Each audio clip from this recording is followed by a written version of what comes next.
We would like to welcome everyone and especially the BSF team led by the DG sir himself. So DG sir would like to present a bouquet to you and a memento.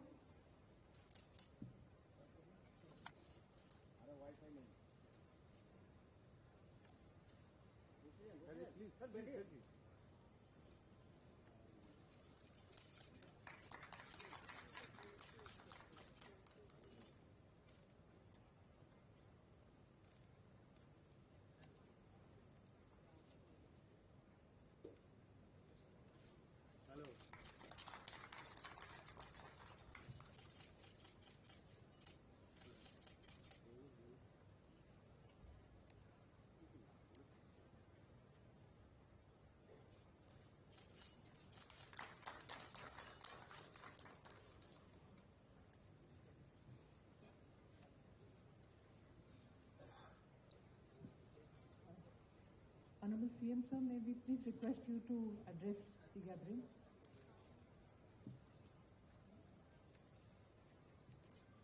Good evening, everybody.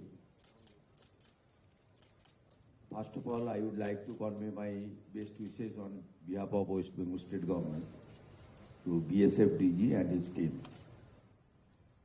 Because today is very meaningful day and occasion.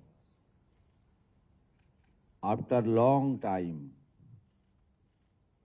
BSF as well as the Government of India approached state government to hand over the adequate land to complete the fencing in Indo-Bangladesh border. But earlier state government did not respond. They denied due to their non-cooperation. Our safety and security of our great nation as well as our beloved state are facing very dangerous situation.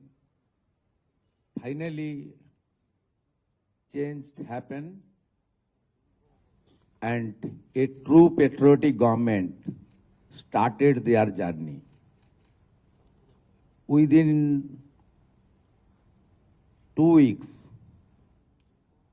our bureaucrats, especially the Land Department under the guidance of Honorable Home Secretary and Chief Secretary, they are now ready to hand over a portion of land. Now, we are ready to hand over 27 kilometer fencing land along with few border outpost lands and BSF infrastructure development land. আমরা আজকে মিলিত হয়েছি আমাদের যে দীর্ঘদিনের পশ্চিমবঙ্গ এবং Bangladesh border যা আমাদের দেশের জন্য এবং রাজ্যের জন্য সুরক্ষার প্রশ্নে অত্যন্ত গুরুত্বপূর্ণ। আমাদের এই রাজ্যে এবং দেশে নানা জায়গায় যে ধরনের দেশবিরোধী কাজ, আইন শৃঙ্খলা জনিত অপরাধ, লাভ জেহাদ, ল্যান্ড জেহাদ, বলপূর্বক ধর্ম পরিবর্তন এবং বিশেষ করে আমাদের নারী নিরাপত্তা, শিশু কন্যাদের নিরাপত্তার প্রশ্নে যে ধরনের অসামাজিক কাজকর্ম আমরা বৃদ্ধি লক্ষ্য করেছি এবং তার সঙ্গে যুক্ত যারা বিভিন্ন সময় বিভিন্ন প্রদেশে এবং এই রাজ্যে ধরা পড়েছে, তাদের মধ্যে একটা বড় অংশ বাংলাদেশ থেকে আসা অবৈধ অনুপ্রবেশকারী। ভারতবর্ষের সঙ্গে বাংলাদেশের সীমান্ত 4000 কিলোমিটার, পশ্চিমবঙ্গে 2200 কিলোমিটার, বাকি 4টে রাজ্যে ওখানকার রাজ্য সরকার বিএসএফ এর চাহিদা মতো পূর্ণাঙ্গ জমি হস্তান্তর করেছে। আমাদের এই রাজ্যে 2200 কিলোমিটারের মধ্যে 1600 কিলোমিটার ফেন্সিং রয়েছে। অ্যাপ্রক্স 600 কিলোমিটার ফেন্সিং এর জন্য আমাদের সীমান্তে যে কাঁটা তার সম্পূর্ণ করতে আমরা পারিনি। এর মধ্যে 555 কিলোমিটার এমন এলাকা রয়েছে যেখানে রাজ্য সরকার চাইলে বিএসএফকে জমি দিতে পারত, কিন্তু বিগত রাজ্য সরকার রাজনৈতিক কারণে, ভোট ব্যাংকের জন্য এবং তাদের যে হাই অ্যাপিজমেন্ট তুষ্টিকরণ তোষণের এজেন্ডা ছিল, সেই কারণে তারা হয়তো দেয়নি। মাননীয় স্বরাষ্ট্রমন্ত্রী 2016 রাজনাথ সিংজি পার্সোনাল ডিও লিখেছিলেন, দিতেন চিফ মিনিস্টারকে। পরে আমাদের পূর্বাঞ্চলের যে কোঅর্ডিনেশন মিটিং এই নবান্নতে হয়েছিল, যেখানে কেন্দ্রের বর্তমান স্বরাষ্ট্র এবং সমবায় মন্ত্রী অমিত শাহজি নিজে উপস্থিত থেকে তদানীন্তন মাননীয় মুখ্যমন্ত্রীকে পার্সোনাল অনুরোধ করেছিলেন। গোবিন্দ মোহনজি ভারত সরকারের স্বরাষ্ট্র সচিব, তিনি গত 1.5 বছরে শুধু চিঠি লেখা নয়, তদানীন্তন মুখ্য সচিব এবং আধিকারিকদের সঙ্গে অন্তত 5 থেকে 6টি মিটিং করেছেন, নিটফল শূন্য। আমরা বর্তমান সরকার আসার পরে দ্রুততার সঙ্গে এই ল্যান্ড হ্যান্ডওভারের প্রক্রিয়া শুরু করতে চলেছি। আজকে এর সূচনা লগ্নে আমরা 18+9 27 কিলোমিটার এলাকাকে সুরক্ষিত করার প্রয়োজনীয় জমি, সরকারি এবং আমাদের প্রাইভেট ল্যান্ড যা পারচেজ আমরা করছি এবং তার সম্পূর্ণ অর্থ বিএসএফ আমাদের দিচ্ছেন, ভারত সরকার আমাদের দিচ্ছেন, আমরা সেটা সূচনা করলাম। আমি বিশ্বাস করি পশ্চিমবাংলার দেশপ্রেমিক জনগণ এবং আমাদের অত্যন্ত দক্ষ আধিকারিকরা, তারা আগামী কিছুদিনের মধ্যেই যতটা জমি আমাদের দেওয়ার দরকার বা আমরা দিতে পারব, যেখানে যেখানে সীমান্ত সুরক্ষার প্রশ্নে কাঁটাতার দেওয়া সম্ভব, আমরা অতি দ্রুততার সঙ্গে তুলে ধরব। একটু পরেই আধিকারিক স্তরে মাননীয় ডিজি বিএসএফ, যিনি ওয়েস্ট বেঙ্গল ক্যাডারের একজন অফিসার, তিনি জঙ্গলমহলেও কাজ করেছেন 2008-9, আমি ওনাকে পার্সোনালি চিনি। তিনি পশ্চিমবঙ্গকে অত্যন্ত ভালোবাসেন। তাকে আধিকারিকরা জমি হ্যান্ডওভার করবেন। আপনাদের মাধ্যমে পশ্চিমবাংলার দেশপ্রেমিক রাষ্ট্রবাদী জনগণ এবং মুখ্যমন্ত্রী হিসেবে আমি এবং অন্যান্য আধিকারিকরা, অন্যান্য বিএসএফ এর অফিসিয়ালরা, আমরা এই গুরুত্বপূর্ণ সন্ধিক্ষণে এই হ্যান্ডওভারের সাক্ষী হিসেবে থাকব। আমি এর সাথে দুটো বিষয় আপনাদের উল্লেখ করব জনগণের জ্ঞাতার্থে। স্ট্যান্ডিং আমাদের যে প্রসিডিওর ছিল, তাতে বর্ডার ডিস্ট্রিক্টগুলোতে কোঅর্ডিনেশন মিটিং প্রতিনিয়ত করার বিষয় ছিল। দীর্ঘ কয়েক বছর ধরে পশ্চিমবঙ্গে বর্ডারে ডিস্ট্রিক্ট ম্যাজিস্ট্রেটদের পৌরোহিত্যে যে কোঅর্ডিনেশন মিটিং, যাতে বিএসএফ, স্টেট পুলিশ, কাস্টম সহ অন্যান্য সংশ্লিষ্ট বিভাগ যেখানে থাকার কথা, একটাও মিটিং হয়নি। নতুন সরকার 9/5/2026 দায়িত্ব নেওয়ার পরে আমরা দার্জিলিংয়ে এই ধরনের কোঅর্ডিনেশন মিটিং করেছি 19/5-এ দার্জিলিং এবং শিলিগুড়িতে। আমরা 18/5-এ করেছি জলপাইগুড়িতে। আমরা 18/5-এ করেছি কোচবিহারে। দক্ষিণ দিনাজপুরে হয়েছে 18/5-এ। 19/5-এ হয়েছে উত্তর দিনাজপুরের রায়গঞ্জ পুলিশ ডিস্ট্রিক্টে, ইসলামপুর পুলিশ ডিস্ট্রিক্টে। 18/5-এ হয়েছে মালদায় মুর্শিদাবাদ পিডি জঙ্গিপুর পিডিতে হয়েছে 18/5 এবং নদিয়ার আপনার Krishnanagar PD 18/5, Ranaghat PD police district 18/5, north চব্বিশ পরগনাতেও 18 তারিখ হয়েছে বনগাঁ পুলিশ ডিস্ট্রিক্টে, 19/5 হয়েছে বসিরহাট পুলিশ ডিস্ট্রিক্টে, আর বারুইপুর পুলিশ ডিস্ট্রিক্টে সাউথ 24 পরগনাতে 14/5 হয়েছে। এটা এখন থেকে প্রতিনিয়ত হবে এবং প্রয়োজনে থানা স্তরে বিএসএফ এর সঙ্গে আমাদের অত্যন্ত সুদৃঢ় সম্পর্ক তৈরি করে আমরা আমাদের রাজ্যকে এবং দেশকে সুরক্ষিত করব।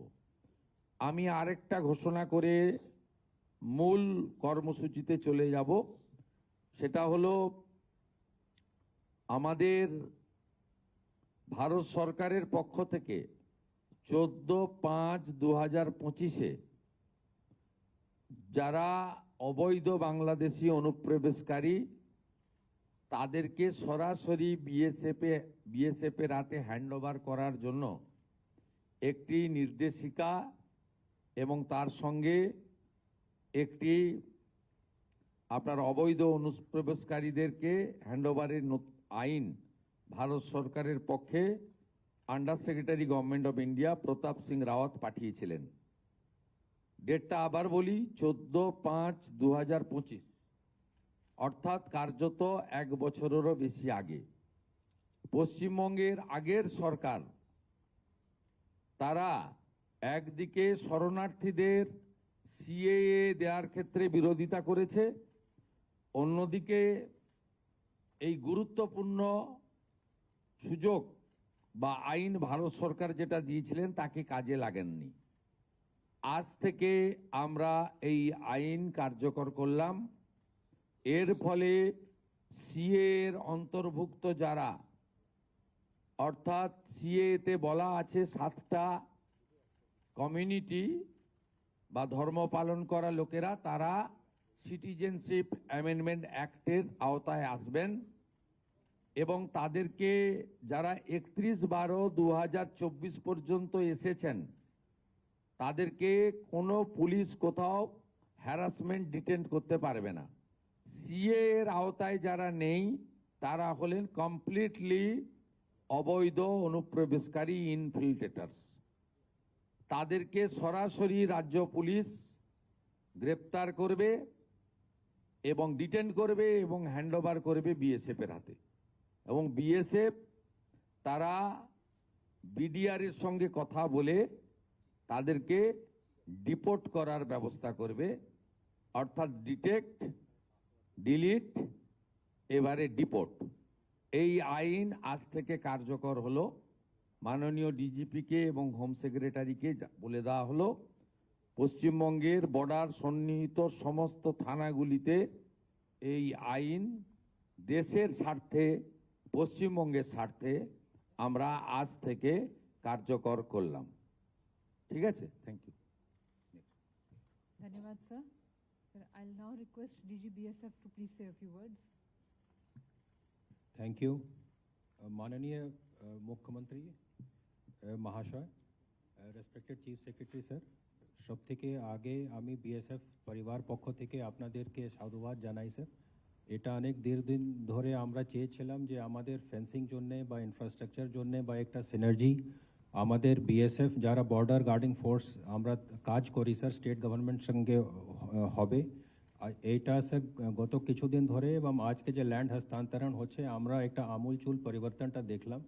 আমাদের পুরোটাই সম্পূর্ণ এটা ভরসা যে আমাদের যে সিনার্জি একটা দরকার হয় স্যার, যেটা আমরা স্টেট গভর্নমেন্ট পক্ষ থেকে চাই, সেটা এখানে ওয়েস্ট বেঙ্গল পশ্চিমবঙ্গে এটা আমরা পাবো। এর পাওয়ার পরে আমাদের যে ফেন্সিং কনস্ট্রাকশন যেখানে যেখানে লম্বিত ছিল সেটা হবে, যেখানে আমাদের ইনফ্রাস্ট্রাকচার নতুন বিওপি খোলা, যে বর্ডার আউটপোস্টগুলো খোলাটা ইনক্লুডিং সুন্দরবন মতন এরিয়া যেখানে আমরা একটা বিশাল জলাশয়কে আমরা ভালো করে দেখতে পাচ্ছিলাম না, ওই জায়গাটাও আমরা যে আছে ভালো করে দেখার জন্য যে পরিকল্পনাগুলো আছে সেটা পারিত হবে স্যার। এটা নিয়ে স্যার আমাদের যে সুরক্ষাটা স্যার ইন্ডো বাংলাদেশ বর্ডারটা আর একটু সুদৃঢ় হবে এবং ন্যাশনাল সিকিউরিটি পক্ষ থেকে এটা খুবই একটা জরুরি ছিল স্যার। ইতিমধ্যে গত 10 দিন ধরে স্যার আমাদের অনেক ডিস্ট্রিক্ট লেভেলে বা অফিসাররাও এসেছেন, বিএসএফ এর প্রাঙ্গণে এসেছেন স্যার। ওনারা ঘুরে গিয়ে দেখেছেন কি কি আমাদের ইস্যুগুলো আছে। আমাদের একটা নির্দিষ্ট কোঅর্ডিনেশন মেকানিজম থাকে স্যার প্রত্যেক রাজ্যে যেখানে আমাদের বর্ডারগুলো আছে, সেটা আমরা অলরেডি শেয়ার করেছি স্যার। যে কিছু তালিকাতে যে স্মাগলারদের তালিকা হয় বা যারা স্মাগলিং মধ্যে যুক্ত থাকেন, এই সমস্ত তালিকাগুলো আমরা এগুলো পারসিউ করে যারা এইগুলো কার্যকলাপ সঙ্গে জড়িত ওদেরকে স্যার যে আছে আমরা ধরবো এবং ওদেরকে যে আছে স্টেট প্রশাসনের সঙ্গে আমরা লিস্ট এটা করবো স্যার। আমাদের পুরোটাই বিশ্বাস যে আমাদের বিএসএফ এর ইনফ্রাস্ট্রাকচারটা একবার হয়ে যাওয়ার পরে যে আমাদের বর্ডার সুরক্ষা और अधिक মজবুত হবে স্যার, এবং এটা লাভটা স্টেটও পাবে এবং ভারতবর্ষের যে আন্তরিক সুরক্ষা বা ন্যাশনাল সিকিউরিটি পার্সপেক্টিভে এটা দীর্ঘদিন ধরে যে আছে এটা জিনিসটাও পূর্ণ হবে sir. Thank you once again sir, thank you so much. Sir, আপনার অনুমতি নিয়ে আমরা এবার মূল অনুষ্ঠানে চলে যাই sir. Sir, we will request Chief Secretary Sir and DG BSF Sir to please come forward and handover of deeds relating to 43 acres of purchased land in 5 districts.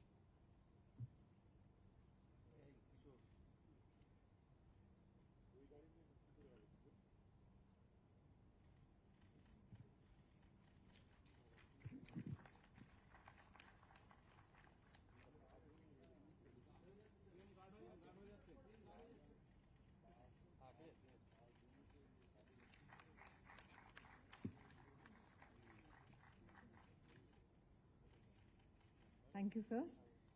I will now request Home Secretary and ADG BSF to kindly come forward for handing over of sanction order for transfer of 31.9 acres of government vested land in 9 cases to BSF.